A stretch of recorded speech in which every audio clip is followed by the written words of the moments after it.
Hello. Hey everyone.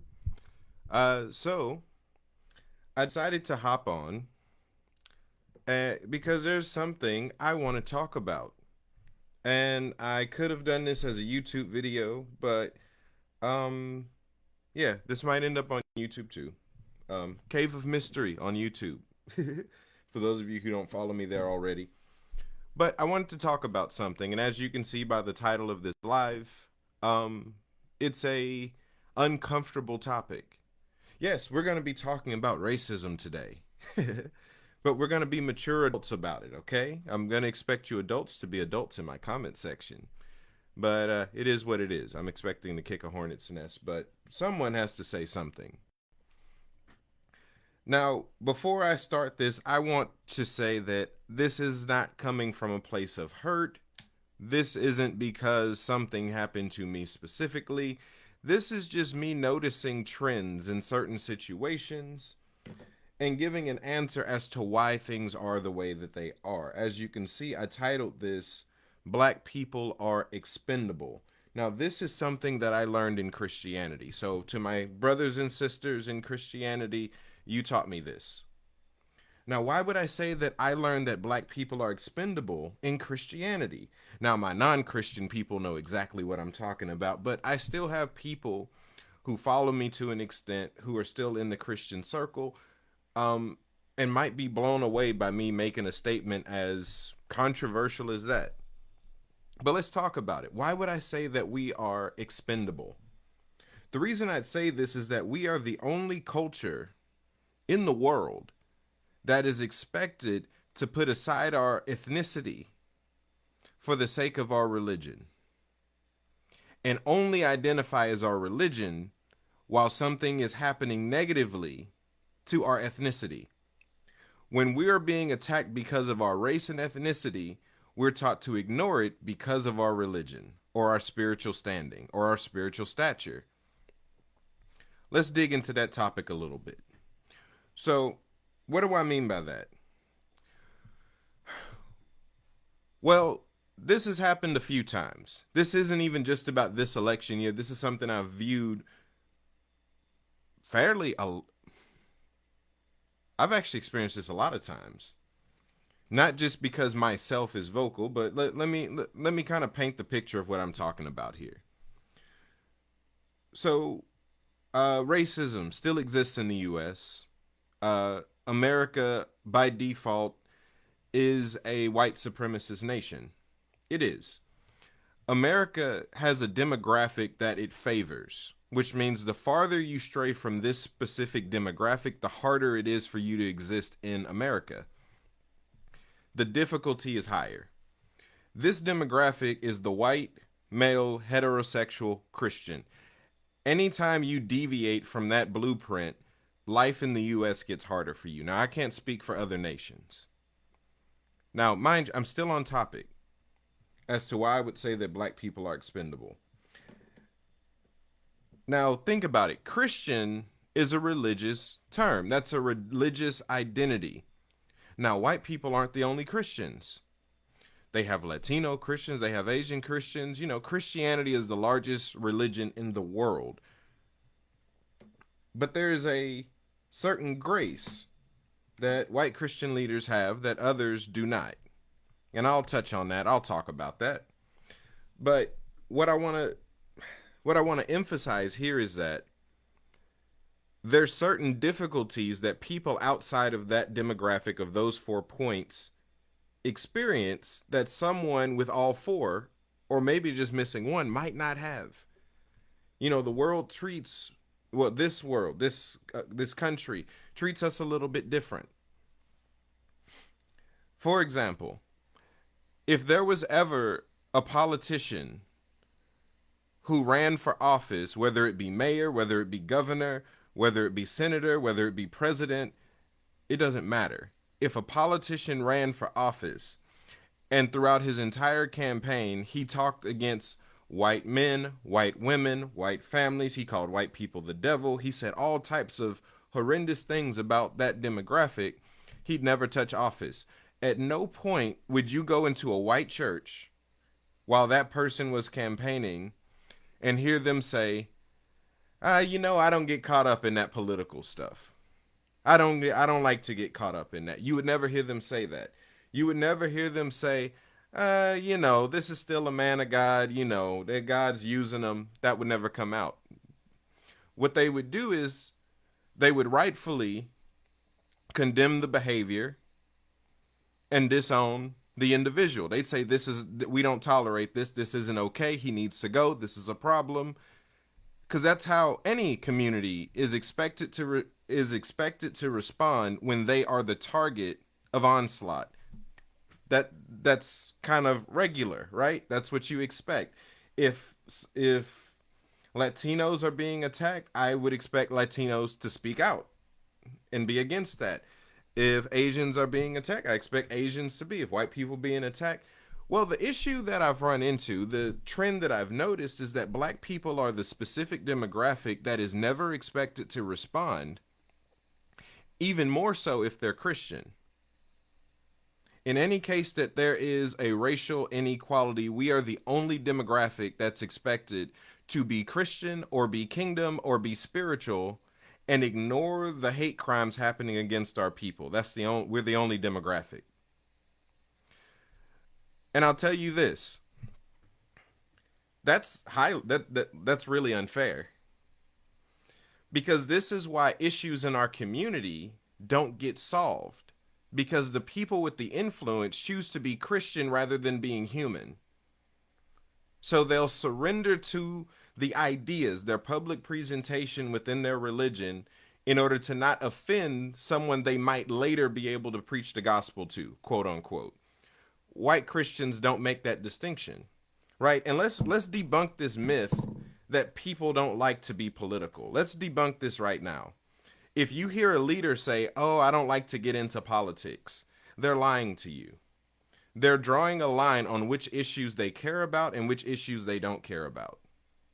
Because let's be honest, I've gone into several churches where the topic was abortion. That's a political issue, or so it's presented as one. I've been into many services where the conversation was on sexual orientation. They have no problem lacerating the LGBT community. Whether you're for or against it's not the point. They don't draw a line when it's policies and politics that they care about. So miss me completely with the idea that you don't get political. You don't like to get caught up in all of that. When it's transgenders, when you thought that a transgender was boxing in the Olympics, you were open and vocal about it. When it came out that no, that is a biological woman with a testosterone issue, y'all went silent. I noticed stuff like that.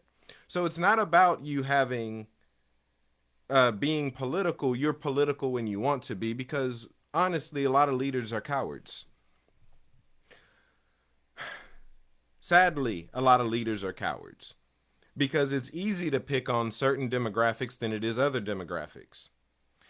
One of the reasons that, and I've had people tell me this directly, so it's not just my own speculation, one of the reasons that leaders don't tackle the issue of racism is that they know that they'll have to sacrifice an audience that they're currently reaching. They know that in order to speak against racism, you have to make white people uncomfortable. And for so many leaders, that's a risk they're not willing to make. It's not that they don't see it. It's that if I speak against it, I'm going to lose my white audience. I'm not going to be able to network with white leaders, with white communities. Now, why are the communities so scattered? Did I do this? No, I'm too young. I just got here. I haven't been on the planet long enough for me to have done the segregating. Matter of fact, it's an old quote. I think it was Malcolm X, could have been a different leader, who said that the most segregated place in the world is Sunday morning. Where the white people are in their church and the black people in theirs. That's the real segregation. How come this God that y'all claim to worship, that y'all claim to serve, that's supposed to be this unifying God that loves all, doesn't make y'all commingle and work together? Big question, right? And that's a question that's been around since forever. The 50s, the 40s, the 30s. Just speaking within American history. Like, even thinking about the idea, right? Talking about getting distracted by politics. Y'all aren't going to like this, but Abortion is the distraction that y'all pretend racism is. That's just a thing that they throw out that they don't care about because they know that Christians are easily manipulated. In fact, I'd go on record by saying there is no easier demographic to manipulate than Christians. And your politicians know this. So they're able to pretty much Trojan horse a lot of atrocities as long as they make their stance on abortion known enough to get the Christian vote because Christians are in the majority, at least statistically. Because I'm going to talk about a lot today. So I'm giving myself grace that I don't have to go on tangents because I'm going to cover a lot while I have the time. So in that construct, right, racism is treated like this distraction.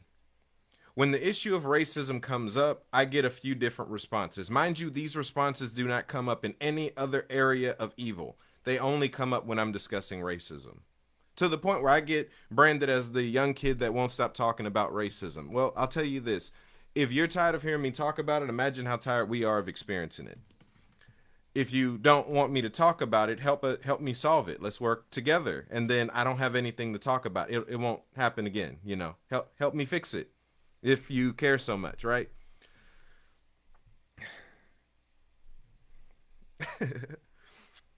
So it's treated as a distraction. They'll say things like, oh, don't get caught up in all of that. That's just a distraction. God doesn't see skin color. Well, God isn't the one being racist. It's the people. It's the people. It's his Christians. It's the Christians that claim him, rather. Those are the ones who are having a hard time. And again, we're focusing on America. I'm not too familiar with other countries, so I can't speak for y'all. But America was founded on inequality. They wrote for liberty and justice for all while owning slaves. People with my skin color and ethnicity were never supposed to gain our freedom. That was an accident that they've been trying to rectify since it happened. Even with the 13th Amendment, which does not, in fact, completely abolish slavery, it reinstates it, which later turned into mass incarceration, which my people suffer from the most. When you look at the statistics, when you look at the history, oh, black people in police have a strong history because the original police officers were slave catchers. Same badge, same uniform, different job. Well, really, same job. They just added a few things on. It was invented to catch runaway slaves. Why does that matter? Well, that's still what happens today. There's a higher demographic. We're the highest demographic that is harassed and attacked by police officers. Not just that, we're given the title of the people who commit the most crimes. That's impossible to have statistics for. What they find is that we have the highest incarceration rate, meaning that we get accused of crimes. We get found guilty for crimes more than any other race, but they also leave out the other statistic, and this is where you know where bias sets in, that we have the highest exoneration rate, meaning that we're more likely to be found innocent of a crime that we were previously found guilty for. You have to show the full statistics. White supremacy is very much real. Racism runs our nation. Why does racism run our nation? Because the leaders are cowards. Either they're afraid of the backlash, because I've had people tell me that if I say this, then my family is going to mistreat me. If I say this, then my community is going to disown me. They've told me this directly. I've talked to a lot of people behind closed doors. I have a recent conversation that I'm going to share some of with y'all today about a leader that I had a conversation with on Saturday. But black people are expected to just get over something that's still happening. Do you know it's impossible to get over a current? You can only become numb to it. But you can't get over a current. As in something that is happening right now. You cannot heal for what is currently hurting you. You can heal after it's done hurting you. Help us in that, and then we could work on the victims getting free from this victim mentality that y'all know about so well. Cause here's the thing. Let's go with the assumption. Cause I've had this accusation before. They're like, you're not healed. You have a lot of hurt, and it's not true. No, no, no. I myself am not a victim of it to that degree. I'm just not an idiot. I'm just not blind to it. But let's just say I was. Let's say I was a victim of racism and racial hate, and let's just say that did affect me directly. I was hurt by it directly. I have stories, right? What's wrong with that? If a person struggles with alcoholism or drug abuse, they get free from that thing and then they go and set other people free from that thing. That's considered a testimony and a ministry, is it not? If someone, let's say you take a woman, she's sexually abused, whether at a young age, an adult age, it doesn't matter. It happened to her. She gets free and then goes on and helps other women get free from the trauma of such an experience. That's called ministry, right? To get free from a thing and then go help other people get free from that thing. That's ministry, right? I used to have anger problems. I'm free from anger issues. Now I go help other people regulate their anger. We call that ministry, right? So why would it be a problem if someone was once a victim of racial violence or used to be racist, and then they then dedicate their time to healing race relations and dealing with the topic? Would that be ministry? No, y'all call it a problem. Y'all call it stirring up conflict. Y'all call it division. Because y'all actually like the problem, because it doesn't affect you and you get to watch from the sidelines. There's been a psychological thing done, and different people have commented on it, that there actually is a fascination with black trauma. It's entertaining to a lot of other demographics. For us, it's our life, but for other groups, it's entertaining. So they actually get a thrill out of denying us the reality that we're experiencing, just so that they could watch us writhe in pain. It's sadistic, but it's real. We are the only demographic that is expected to ignore the social things that are happening to us. You know how, right? Let's say I've had a few leaders be honest, and they say, well, racism is real. I just don't like the way you go about it. Let's say so. You don't like how direct I am about it. I also have noticed that as indirect as many of these leaders are, they don't help solve the problem. It doesn't work. Yeah, it doesn't work. There's been no fruit, no effect, no work, nothing, right? It's just a concept of a plan that doesn't work. And it sucks because I've had the same conversation that I see leaders in the past who are long gone have had. If you haven't seen it before, and I do highly recommend this interview, this debate in a way, where it was James Baldwin and I forget his name. I think it was like Bob Weiss. I think his last name was Weiss. Might have been Bill Weiss or something like that. Well, they were having a conversation about racism. And he was doing the same thing that I've had experience with white people and specifically white Christians do to me today, which is the whole, why do you mention white? Why do you mention black? How come it can't just be a man? And the truth is, we would love for it to be that way, but the country doesn't work that way. And for us to be blind to color is to us to walk into a fire. We're walking into trouble. Because even that is a subversion. You'd rather blame the color than the issue itself, which is the racism. Oh, I don't see color. God doesn't need you to not see color. Let's assume God gave us our color. Nothing's wrong with the color. What's wrong is what y'all do to people because of their different colors. Differences are not bad. Differences are usually the manifestation of simply a different truth. That's a part of a larger truth. Differences aren't wrong. What's wrong is what y'all do to people who are different. It's America, right? America is one of the only places where the activist gets in more trouble than the fascist does. But I've had the very same conversation that James Baldwin was having. I've had that same conversation.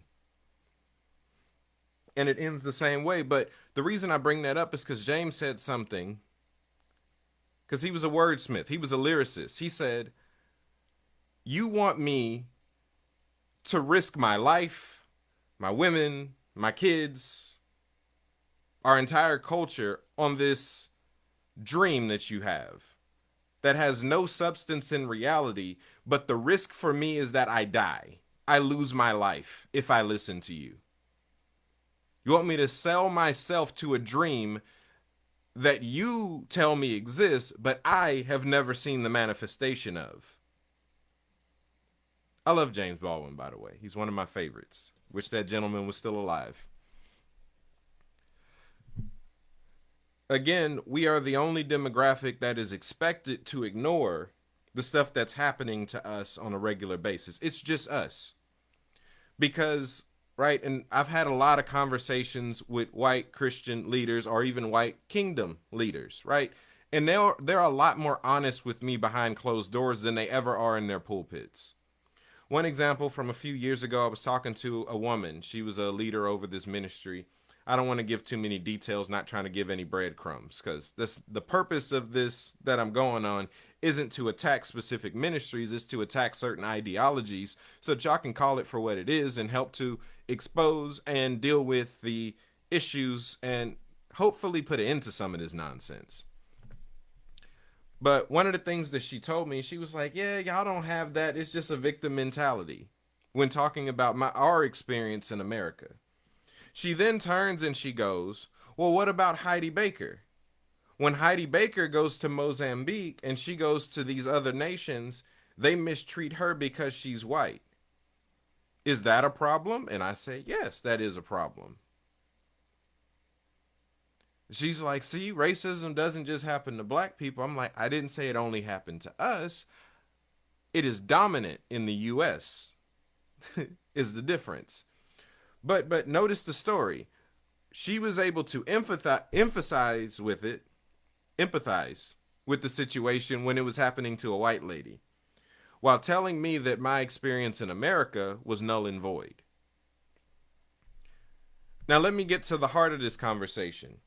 I spoke with a leader on Saturday.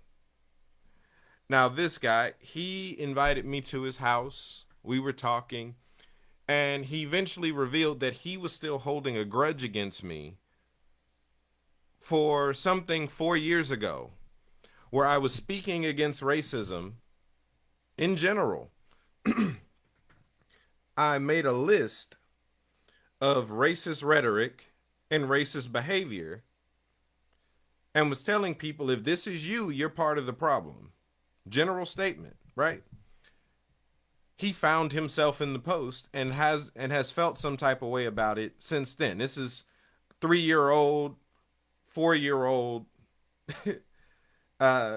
resentment. Even to the point where he laughed in my face about the topic of white privilege even still existing. White people, black people, everybody know white privilege still exists, because white privilege isn't always the presence of an advantage. Most of the time, it's the lack of a blockage. It's the lack of a boundary. It's the lack of an obstacle. There's certain hoops that y'all don't have to jump through.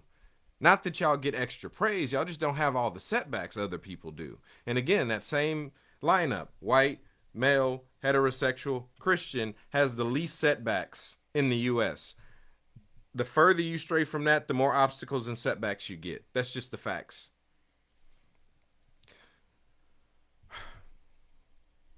But one of the things that he didn't remember that he told me, because he didn't like that he was considered racist, and that's actually how our conversation some years before ended. Actually, that's how my conversation with a few white Christian or white kingdom, whatever y'all want to call yourselves, leaders, ended, where there's like, well, as long as you don't think I'm racist, I don't care. Go away. They only care about what we think about them. They don't care about their actual behavior, what they're doing, and how that affects the world. Right? I'm considered a troublemaker that's causing division because I speak out about the issues that are actually dividing us.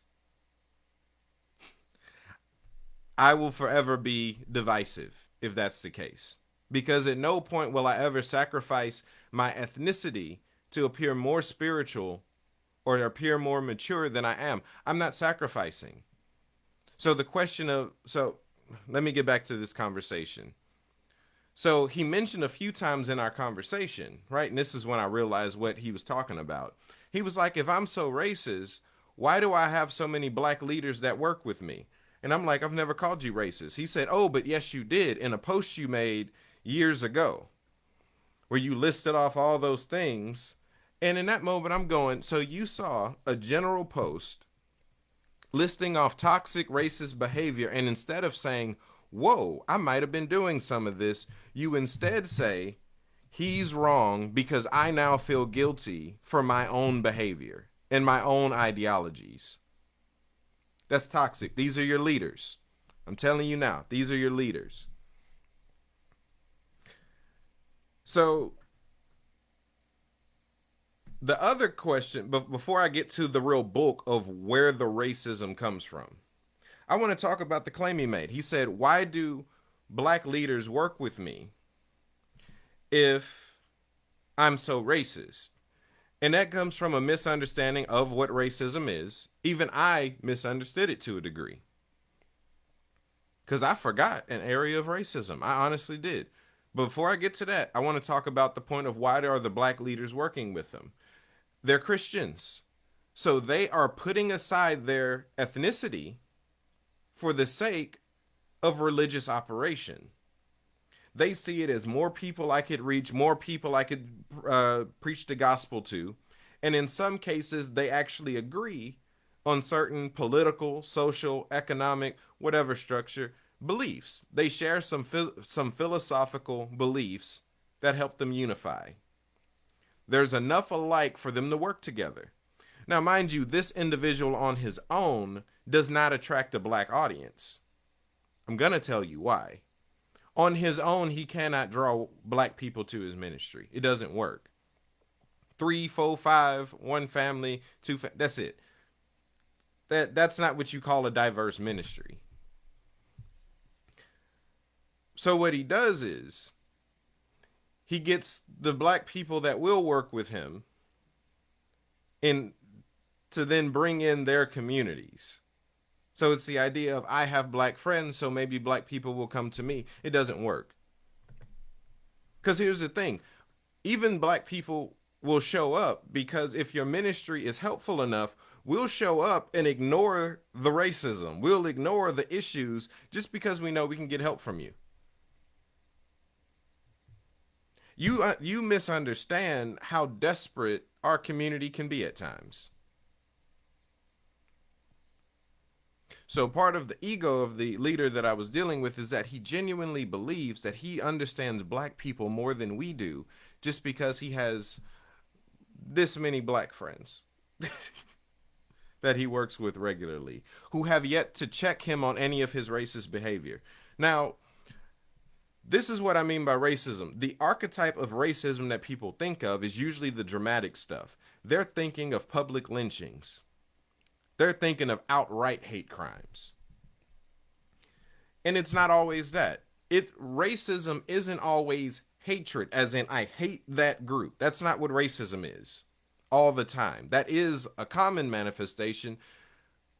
But the other manifestation of racism is simply the lack of compassion for a demographic. You don't care about them or their struggles or their issues. And that is what that leader told me years ago. He told me directly, I do not care about y'all. I don't care about what's happening to y'all. If you're offended by it, get over it. Make sure you don't harbor offense. I don't care about y'all. That's what he told me. Now, it's likely he'll end up seeing this. Yes, I remember you told me you don't care about us. So I know that all the black leaders you work with are just you covering up the fact that you don't care about us, which is the precise reason why you cannot draw a black audience yourself, even in a black city. Because subconsciously we know when the leaders don't care about us. We know. We can feel that. We know when we're being tolerated. We know when we're being allowed. We know that y'all don't care. We know that. I said that to another ministry. They were like, I don't think we're racist. I said, well, if y'all aren't racist and y'all are so safe and y'all are so inclusive, how come y'all can't keep more than 2 black people in your ministry at a time? Crickets. Now, when you look at Cave of Mystery, I think I have one of the most diverse ministries. Even my white people aren't the same.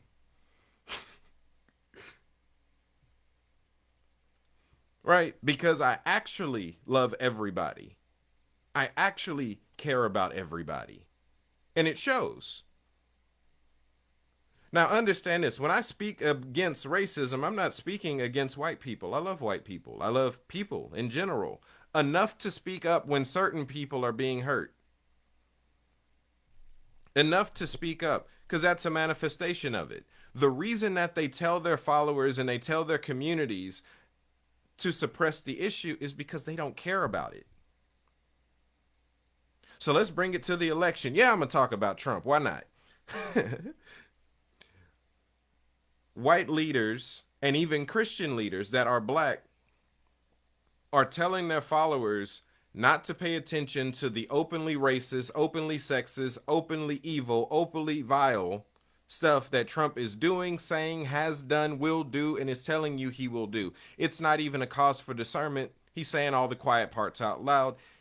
Even at the Madison Square Garden event, they called it a Nazi rally there and spent most of their time speaking against Latinos, black people, and Puerto Ricans. I didn't know Puerto Rico was an island full of garbage. I didn't know that black people just sat around carving watermelons all day. I didn't know that. But thank you to the gentleman who was on stage and said that that was a Nazi rally while he was there. You're doing God's work. Why would they suppress all that? They don't care about the rest of the world. They don't care. And honestly, some of the leaders are simply being manipulated due to what I said earlier. Abortion is the distraction that you think racism is. Political leaders know that they can control y'all with the topic of abortion so that they can get away with doing all the other atrocities that they really want to do. They don't care about abortion. They don't really care. They're using that just to suppress y'all so that y'all don't come after them. Just enough to look like they're on your side because they know that y'all don't have real discernment and y'all don't hear God. They know y'all don't. Likewise, there's so much talk about this communist, Marxist, socialist agenda, and no one's caring about dictatorships. One, because people are uneducated. Two, because people are uneducated. And three, because people don't actually hear God. What do all socialist nations have in common? They were all attacked by the U.S. That's what they have in common. The reason their societies fell is because we went over and attacked them for working.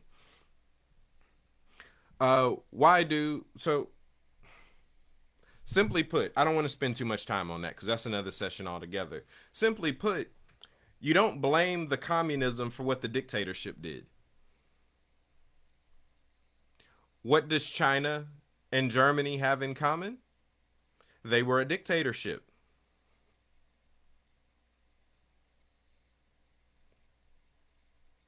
Russia, these different countries, dictatorships. That's the real problem. One man with no control, with full control, deciding what to do in a region. That has been the most detrimental piece of history, world history, ever. So why don't they ever speak against dictatorships? They don't have any verbiage. They don't have any education, and they don't hear God. They don't know. See, because people will speak against communism and not know what it means. They'll speak against socialism, not know what it means. But that's a separate topic. But what about revival, right? Because this is something I've heard people say where they're like, I just want to you just got to keep your eyes on God. The world is in chaos. The world is full of sinners. The world is going to do what the world does. The best we can do is keep our eyes on God and just let him take his course. He's king. Now, I want y'all to know something. Jesus being king did not stop them from blowing up black churches in Alabama. Jesus didn't step in at all. Blew them black kids up, blew them preachers up, bombing churches. Jesus didn't step in at all. So I don't know what Jesus is king is supposed to mean. I don't know what that's supposed to do when Jesus didn't step in to defend Christians when they were getting blown up. Maybe Jesus is only king when it's white people. Maybe that's what that means. I don't know. But let's talk about it from a spiritual context. Because I'll tell you this, the LGBT has not stopped one revival. Abortion has not stopped one revival. Let's see, what else? Communism has not stopped one revival. Socialism has not stopped one revival. What are the other things that y'all pretend to hate? Black people have not stopped one revival. Illegal immigrants have not stopped one revival. Legal immigrants have not. Mexicans have not. None of these demographics has stopped a single revival on the planet. But what has several times has been racism and sexism, which are the two topics y'all seem scared to talk about when they actually influence and affect this revival y'all keep saying that y'all want. How do I know this? Well, we go back to the Azusa Street revival. It failed twice because of racism. It was supposed to be Houston, Texas, the entire city of Houston, Texas, but they shipped him off to California because they were jealous that Holy Spirit fell on the black guy that they had sat outside of the building and made listen in from the window. The Azusa Street revival failed then because it missed its target audience. He was never supposed to be in California. And then when he did get to California, William Seymour's ministry ended up having a split. They had some chaos because his former mentor, his former racist mentor, Charles Fox Parham, who is regarded as the father of the Pentecostal church, came down there. Now, he's the one who sat William Seymour outside. He was the racist teacher. He was filling people with the baptism of the Holy Spirit with the evidence of speaking in tongues. And he was still racist enough to sit William Seymour outside, and the only difference is that he was black. He was the one who shipped William off to California in the first place. William, being a Christian, being a good Christian, as us black people are expected to do, he sacrificed, he forgave and forget, invited Charles Fox Parham over. Charles Fox Parham came over there, said everything he was doing was demonic. Simply because a black man was experiencing more of God than he'd ever seen in his life. But by that point, the damage had been done. The Azusa Street revival failed. So there we go. One revival failed due to racism. Well, you have the infamous story of John Alexander Dowie speaking out against and slandering Mariah Woodworth Etter up until the point when he died, because she outlived him, simply because she was a woman that moved in more power than him. So we have sexism and misogyny shutting down a revival. The world as we know it would be different had they worked together. What ruined it? Misogyny. How come y'all don't speak against misogyny? It's ruined one of y'all's revivals. How come y'all don't speak against racism? Okay, what if that's just a one-time thing? What if that's just Azusa? No, A.A. Allen was actually assassinated because he dared to minister to an integrated audience. The doctor later came out and showed the check that he was given by Christians to assassinate him. Because if you pay any attention, and if you've ever studied A.A. Allen's life, you can look up, it says that he died of acute alcoholism. Now, Robert Lee Airden, and I love Robert Lee Airden, I love the books that he wrote, he's dishonest at times, or more so, he puts his opinion too far out there at times, and he even pushed the agenda, the idea that A.A. Allen was a secret alcoholic, as if he had some secret sin, as they call it.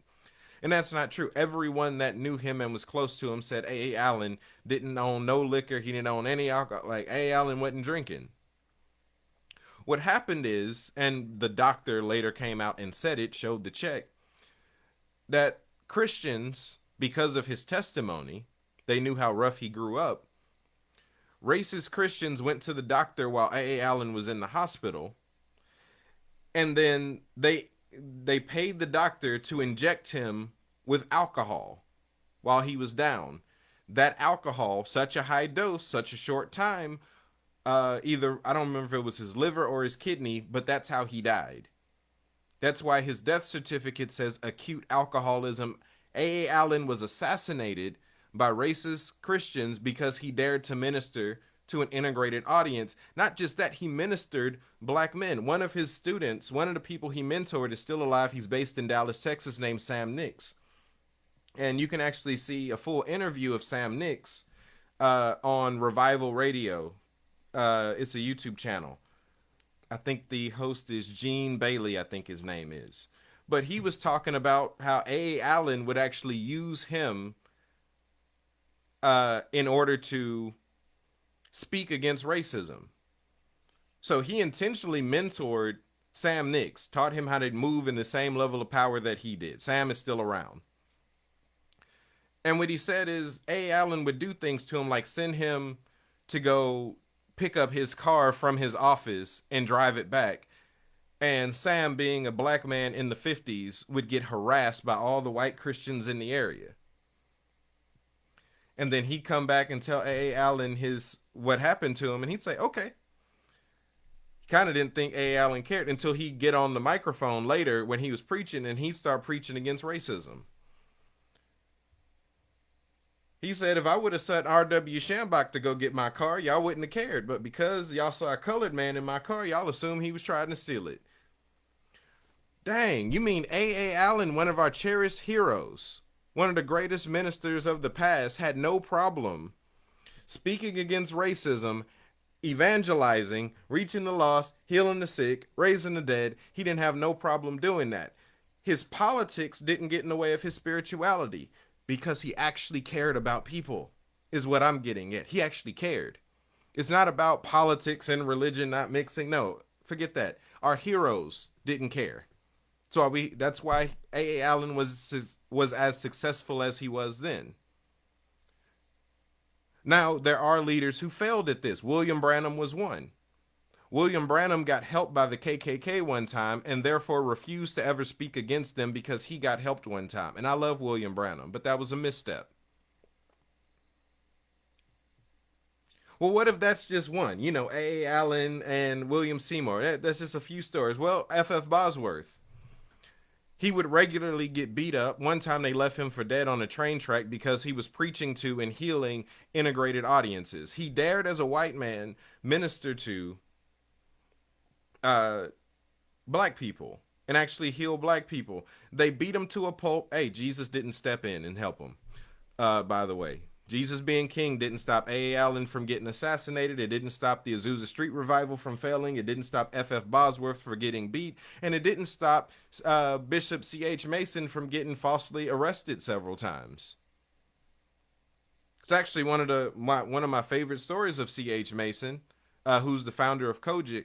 One time they went into his church and arrested him. They sat him in the police car, and then lightning started to strike around the car. So this time, they took him out and let him go because they understood divine interference. They was like, God wasn't happy with that one time. But that didn't stop him from doing it before or after. So I don't know what this Jesus is King stuff's supposed to be. I don't know what this, I don't get into all of that is supposed to mean. I'll tell y'all what it is. Either y'all are cowards and y'all are afraid of the backlash. Y'all are sellouts and y'all are okay with other people hurting as long as it means that you get ministry opportunities and business opportunities. Or you have absolutely no compassion for other people's struggles and it's much easier for you to gaslight their experiences. Let's see. I say a good question popping up. What do you think the root of all of this is? Demonizing Egypt. So it's a few of those things, right? Because you got to understand, America itself was meant to be a white man's paradise. It was. The moment that black people got free, we broke the original intent for this country. We were never supposed to get free. That was one part. Now, as far as the origins of slavery and why that went down the way that it went down, I could talk about that for another hour. But let's just say evil persists as long as good people do nothing. So while I can't go into why it exists in the first place, because that would take me too long, I can talk about why it still exists, and that's because good people don't care enough. Either they're afraid, they're selling out, or they actually have no compassion. Because I'll tell you this, it's not Holy Spirit telling you to be quiet, and it ain't Yeshua. I won't even say it's Jesus, and y'all who know me know what I know. Jesus ain't even telling y'all to be silent about racism or any of the other political issues. Because the Jesus of the Bible that y'all claim to love always stood with the oppressed and spoke up for them. If he was ministering around today, y'all would call him woke. Y'all would call him immature. He was young, so y'all would give him a lot of the labels that you call me. Y'all would say that he was immature, that he was naive, that he was a know-it-all. Who does he think he is? He's arrogant. He's causing so much division. What do you think he meant when he said, I come with a sword? Don't think that I've come for peace. I've come with a sword. I've come to bring division. It's for stuff like this. The real Holy Spirit is all about justice, holiness, righteousness. Don't tell me how holy your spirit is if lynching isn't a big issue to you. If rape and molestation is no big issue to you. If pedophilia, that's just a distraction. What Holy Spirit is that? Whose spirit is that? That can't be the Holy One. I just love Jesus. Can't be. Because even the Jesus you read about in the Bible, he wasn't about none of that. Y'all let some stuff go too far. I just want to behold the Father. Whose Father? Because this ain't the right Father. The Father I know is all about justice. The Holy Spirit I know is all about mercy, but she's about holiness. The Yeshua I know, he's all about righteousness. So what divinity are you tapping into that tells you it's okay for other people to suffer and they just need to suck it up, Buttercup? Don't get distracted by that. What spirit is that? If you notice, and I might be done for today. I might be done for the day after this. This is where paying attention to history comes along. How do I know that Christians are the easiest group to manipulate? Because it's happened every single time there's been a major atrocity in history. So usually people start with Hitler. I'll come back to Hitler. But usually people start with Hitler when Leopold happened before and did worse in Africa, and it was Christians that backed him, and even Leopold was considered a Christian. Then we go to Hitler. Hitler believed, and he openly confessed, that he was doing God's will. The Nazis at their time was considered a Christian party. The swastika that they used is an ancient symbol that represents peace. So that was the presentation. We're on a mission for peace. This is how we gain world peace, was the ideology of the Nazi, by eradicating people that live on it. This is how we do it. And Christians backed Hitler. You get to the U.S. with slavery. Christians owned slaves. You get after the slavery era into the Jim Crow and Civil Rights era. Christians started the KKK. The KKK is still around, but Christians had no problem jumping on Black Lives Matter and Antifa. You know, you'll attack anti-fascists, but have no problem with fascism. You have a big problem with Black Lives Matter, and the Black Panthers, but the KKK still exists, and it's older than all of them. What spirit is that? See, far too often people use religion to cover how they actually feel about different people. They use their religion and they use religious rhetoric in order to cover up their real ideologies.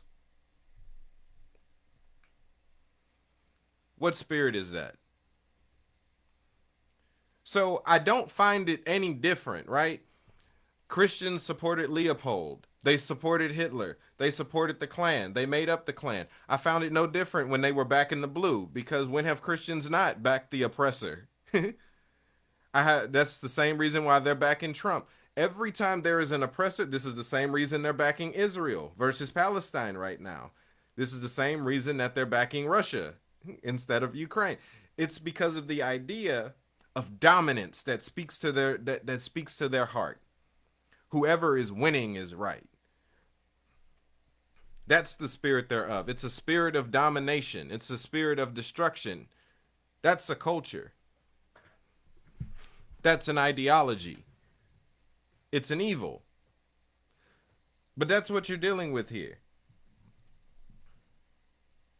So again, I ask, what spirit are you of if you always are in support of the oppressor and never in support of the victim or the oppressed? The God that you claim always stood with the oppressor. You never do. What spirit are you of? Let's talk about fruit. What spirit are you of when you, and this even goes into some of my so-called black conscious people too, because y'all do this too. What spirit are some of y'all of? What is that? You have an open white supremacist telling you that he plans to remove your people's history from the schools and that he wants to give police officers immunity and encourage them to stop and frisk you, leading to more detriment, knowing the history of black people with police. And y'all are worried about Harris's accent or if she's black. Y'all are kidding me. It's really just misogyny disguised as intellect. So what happens when y'all get caught up in conspiracy theories? Y'all lose sight of actual reality. Because mind you, I don't even like calling some of y'all conspiracy theorists, because real conspiracy theorists uncover real truth that's being suppressed. Y'all just lie. And that's the difference. Y'all like the chaos. Y'all like the drama. Y'all like the confusion. Don't tell me nothing about a revival. Don't tell me nothing about Holy Spirit. If your Holy Spirit don't keep you holy, it's fake. I don't care what miracles you do. If your Holy Spirit never convicts you into loving your neighbor, how can you love your neighbor? How can you claim to have a Holy Spirit? How can you claim to be in deep fellowship with Yeshua or even Jesus or the Father?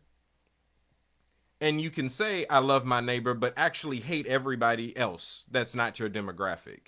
You hate Latinos. You hate black people. You don't like Asians. You don't like immigrants. You don't like Arabs. You don't like Muslims. You don't like nobody.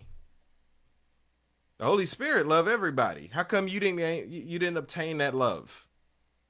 Don't tell me nothing about none of that if the fruit ain't there. The fruit of them is that you gain what they like and what they dislike. That's how you know. How are you in fellowship with a God that loves everybody and you hate everybody? You don't like nobody. Women, kids, other people, other men. You hate yourself. What God are you speaking to? So people, I think this is the end of my rant, but I want y'all to know that these are your Christian leaders. These are your kingdom leaders too. So this is what I want you to know. If you have a leader, and I don't care what area they're in, whether they're in the church, out of the church, super church, loose church, charismatic, whatever they want to call themselves, if they're not speaking against racism, don't trust that spirit. Don't trust that spirit, because either they're selling out, they don't care about you, or they hate you. And that's the only three options. Which means they're willing to sacrifice you, they don't give a dang about you, or they actually hate you. That's it. Do not trust a leader who's silent when people are being killed. Lynching is a big issue. Open racism is a big issue. Open misogyny is a big issue. That's all big issues. Doesn't matter how much you try to cover it in pretty Christian rhetoric. These aren't differences of opinion. This isn't God making us unique. God ain't make you racist. Nor did God make you a coward. Said God has not given us a spirit of fear, but of love and strength and power and a sound mind. Where in the heck did you get cowardice from? What spirit are you spending time with if you find new stuff to be afraid of? What spirit are you spending time with if you find new people to hate instead of new groups to love? What spirit is that? Because I'll tell you this. Don't trust somebody that just says, I love you, if they can't never speak up for you when you ain't around. They can never stand up for a demographic they're not a part of. This is one last thing I want to say regarding the election, or really just politics in general. Remember what I said. In America, white, male, heterosexual, Christian, that demographic is never on the ballot, which is why they get to pretend to care about issues like abortion. Their lives, their livelihood, never on the ballot. They never have to worry about it. Meanwhile, on the ballot for every other group, we see our lives. That if this person gets elected, my life could end. Again, Donald Trump is openly campaigning about loosing the police, giving them immunity, and encouraging them to stop and frisk when they've already been harassing specifically black people. Republicans just lynched a man in Missouri last month, Marcellus Williams. They just lynched him. He was given the death penalty for a crime he did not commit, and even the victim and the prosecuting attorney both said that he should not be executed for it. In a vote of 9 people, all 3 Democrats voted to give him another trial. All 6 Republicans voted to lynch him. You are supposed to care about that. But when y'all thought Trump got shot, y'all had no problem changing profile pictures. Marcellus Williams gets lynched, and all of a sudden y'all don't get into the political stuff. But when y'all thought Trump got shot, y'all thought he got shot. Y'all were quick to speak up and speak out. This is what I mean when I say y'all are cowards. Y'all have no problem speaking up when you care. So when you're silent, we know you just don't care. Sonia Massey. She got killed by a police officer in her house. Donald Trump still says he wants to give police officers immunity from prosecution. You got to know this stuff. It's open. Not just that, his whole thing about the Department of Education is him saying that I don't want black history to be taught because it makes white people feel bad. It makes white supremacists, specifically like himself, feel bad. Because here's the thing about history, and this is also the truth with the whole chaos behind CRT or critical race theory. History is not there for you to like it or dislike it. History is there to let you know what happened. Hopefully for you to learn from it, but you're not supposed to like what you read in history. History is full of gruesome stuff. You're not supposed to like that. History's not here for you to like. No, see what happens is in the US, they don't teach the fullness of history. All CRT is just regular history without the buffers taken off. Because what happens is, we learn history just at the expense of every other demographic. So they teach us about Hitler, they don't teach us about Leopold. Because white people matter, black people don't. They teach you about Angel Island and Ellis Island, but they don't really teach you about Guantanamo Bay because Cubans don't matter. But these same people who will vote for a man who wants to keep anything not white on that side of the border have no problem flying over and doing a mission trip in that area. I'm not speaking about one specific ministry. I've seen that several times, but you catch it, you catch it. Keep them over there, but I'll go over there and minister to them if it means I look good. If it looks like I care about people. No.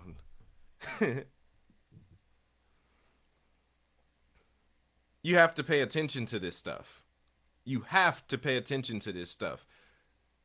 Because a spirit that actually loves people, it'd break your heart to see some stuff like that. A few years back, when Asian people were getting killed in their shops, it broke my heart.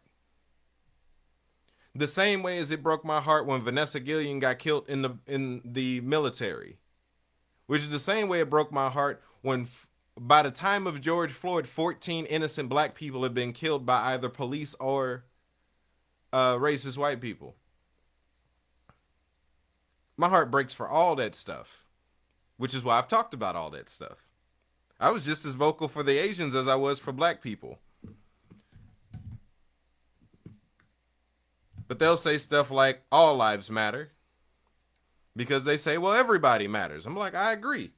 Anytime people struggle with the definition of all, you got to specify, which is like Black Lives Matter had to be said. But it would have been stupid if when they were saying blue lives matter, we said all jobs matter, right? That would have been stupid, right? It's weaponized ignorance. They pretend not to know. They pretend not to understand. I've sat with too many leaders in private to fall for that. Because in private, see, the reason that I think they let their guard down around me is that they don't consider me a somebody. They think I'm a nobody. So they'll openly tell me a lot of things they would never say in public. So as I said earlier, a prominent leader in my area told me he don't give a dang about black people. He told me that. He told me that directly.